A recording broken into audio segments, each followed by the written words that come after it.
My home life was pretty difficult. I got heavily bullied in high school, and when I got home, my mother did not pay attention to me. She was very abusive, so it was difficult to really grow up and actually experience the world because I didn't have anybody to really experience it with. The night that I got kicked out was probably the first time that I've actually stood up against my mom. I had just turned 18, so I was trying to place my boundaries with her, and she didn't like the fact that I was retaliating against her. She called the cops on me, and she said that I had this many X amount of days till I had to be out of the house.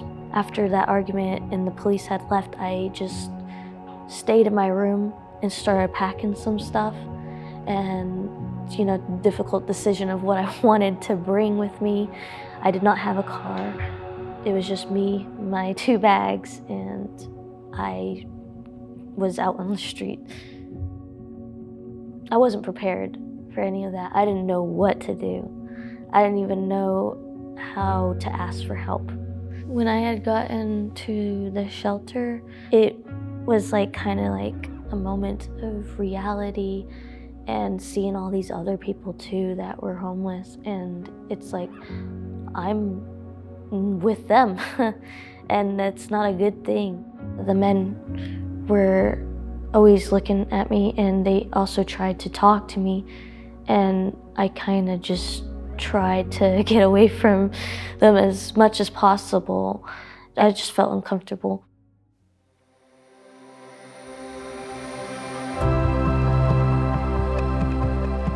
How I found about OurCalling is from the shelter that I was in. When I first walked in, it kind of just feels like stress kind of goes away. It is very safe, and it's a very calming place of peace. Every day we ask our ladies 2 questions. Is 1, do you know Jesus? And 2, can we help you get off the streets? From there, it's just a matter of building relationship, getting to know them, hearing their stories, and then if they are wanting to move forward and leave the streets, it's finding which placements work well for them, whether that means a program, a rehab, anything like that for next steps.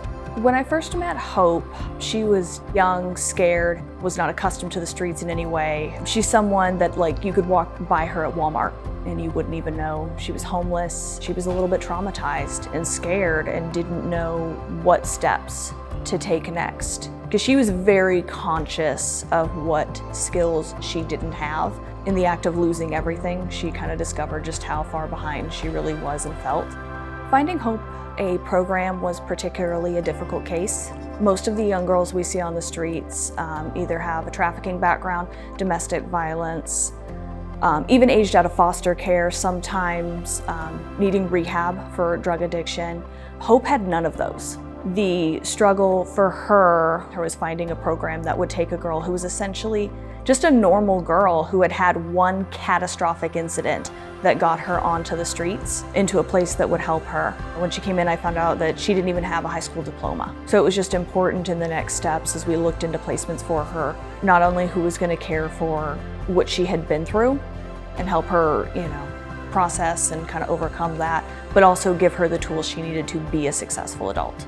When I found out that I had gotten to the program, I was extremely happy because I didn't have to be in that shelter no more. And I would be in a place that could help me get onto my feet and do all the things that I need to go into adulthood. In the program that Hope is currently in, they were able to help her get her high school diploma, and I had the honor and privilege of actually getting to go and see her graduate, get to see her walk the stage and receive her diploma. And just what a beautiful moment that was. And I know how exciting it was for her, but it was a beautiful moment for me, and just to see how far she had come. It's an honor. If it wasn't for OurCalling, I would not be where I was right now. I quite literally felt like the world was against me. I am now where I am in a happy and safe environment. The outcome of Hope's story could have been much different. It's estimated that 80% or more of homeless women are victimized sexually or physically. The average age of death for a homeless woman is 43. Because of early intervention, Hope is now living a healthy and sustainable life.